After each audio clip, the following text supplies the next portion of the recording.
బులెటిన్లో ఇప్పుడు speed news చూద్దాం. శృంగవరపు కోట అభివృద్ధి అడ్డుపడితే ఉపేక్షించేది లేదని డీసీఎంఎస్ చైర్మన్ గొంపకృష్ణ చెప్పారు. ఎవరు అడ్డుపడినా అభివృద్ధి ఆపలేరని హెచ్చరించారు. కళ్లబొల్లి మాటలతో గిరిజనులను మభ్యపెడుతున్నారని విమర్శించారు ఆయన. అన్నమయ్య జిల్లా పుంగనూరులో కృష్ణమ్మకు జలహారతి ఇచ్చారు టీడీపీ ఇన్ఛార్జ్ చల్లబాబు. పుంగనూరు పంట పొలాలతో పచ్చదనం సంతరించుకుంటుందని చెప్పారాయన. పుంగనూరు పుంగమ్మ చెరువు హంద్రీనీవా జలాలతో పూర్తి స్థాయిలో నిండిందని తెలిపారు.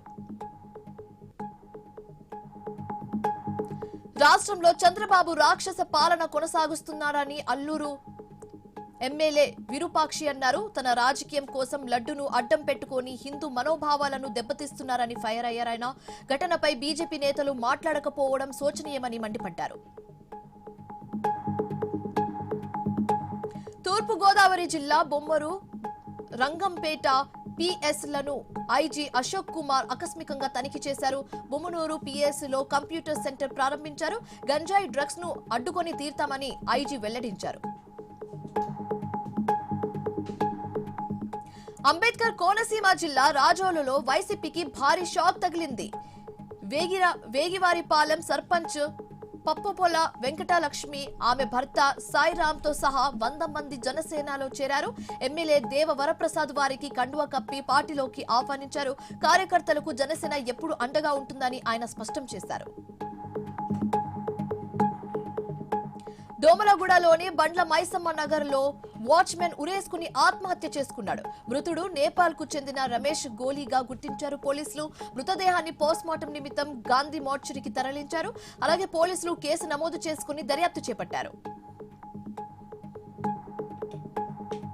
కడప జిల్లా బద్వేల్లో పట్టపగలే 3 ఇళ్లలో చోరీ జరిగింది. సుమారు 16 తులాలు బంగారం, 32 తులాల వరకు వెండి, 70,000 వరకు నగదు అపహరించినట్లుగా తెలుస్తుంది. పోలీసులు ఘటనా స్థలానికి చేరుకుని సీసీ కెమెరాలను పరిశీలించారు. జయశంకర్ భూపాలపల్లి జిల్లా ఏఎంఆర్ ఓపెన్ క్యాస్ట్ వద్ద ఉద్రిక్తత చోటు చేసుకుంది. బొగ్గు వెలికితీత పనులు భూ నిర్వాసితులు అడ్డుకున్నారు. డేంజర్ జోన్ లో ఉన్న గృహాలను తీసుకుని స్థానికులకు ఉద్యోగ అవకాశాలు కల్పించాలని డిమాండ్ చేశారు. లీజు పేరుతో ఎంఆర్ అధికారులు కాలయాపన చేస్తున్నారని ఆగ్రహం వ్యక్తం చేశారు. నాగర్ కర్నూలు జిల్లా కొల్లాపూరులో ఈదమ్మ తల్లి జాతర వైభవంగా నిర్వహించారు. అమ్మవారి దర్శనానికి 2 తెలుగు రాష్ట్రాల నుంచి భక్తులు భారీగా తరలివచ్చారు. మంత్రి జూపల్లి కృష్ణారావు, మాజీ MLA Beeram Harshavardhan Reddy, BJP in charge Yelleni Sudhakar Rao అమ్మవారిని దర్శించుకున్నారు. ఈదమ్మ తల్లికి నైవేద్యం సమర్పించి మొక్కులు చెల్లించుకున్నారు భక్తులు. పోలవరం జిల్లా చింతూరులో ఆధ్యాత్మిక శోభ సంతరించుకుంది. పొల్లూరుకు చెందిన సుమారు 50 మంది భక్తులు శ్రీ దుర్గా మల్లేశ్వర ఆలయ కమిటీ ఆధ్వర్యంలో భద్రాచలం రాములవారి దర్శనానంతరం కాలనడకన బయలుదేరారు. హిందూ ధర్మ పరిరక్షణకు లక్ష్యంగా 3 రోజుల పాటు ఈ పాదయాత్ర కొనసాగుతుంది.